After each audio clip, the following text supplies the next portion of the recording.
Ndugu zangu, leo ninaleta kwenu ujumbe mzito, ujumbe unaohusu ukweli uliofichika nyuma ya pazia la maarifa yetu. Marohani, kiumbe huyu anayetajwa kwa heshima na hofu, amekuwa akizungukwa na uongo na upotofu mkubwa. Wengi hudai kuwa wana uwezo wa kuwafungua, kuwamiliki na hata kuwatumia kama zana za kufanikisha malengo yao. Lakini huu ni uongo mtupu, ni udanganyifu unaotokana na ujinga na tamaa.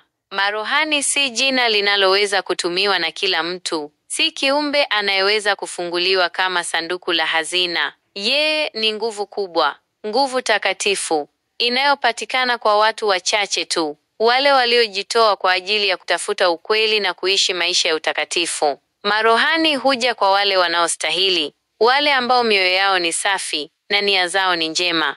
Msidanganyike na maneno matupu ya wale wanaojifanya kuwa na uwezo mkubwa. Marohani si kitu cha kuchezea, si jini wa kawaida anayetii amri za wanadamu. Yeye ni zaidi ya elimu yetu, zaidi ya maneno yetu ya kutisha. Yeye ni kiumbe wa nuru, kiumbe mwenye hekima na nguvu zisizopimika. Kumbukeni, maarifa ya kweli hayapatikani kwa urahisi. Yanahitaji utafiti wa kina, tafakuri ya kina na unyenyekevu mbele ya ukubwa wa uumbaji. Msikubali kudanganywa na wale wanaotafuta faida zao wenyewe. Tafuteni ukweli kwa bidii, na mtakapokuwa tayari, marohani atawajia.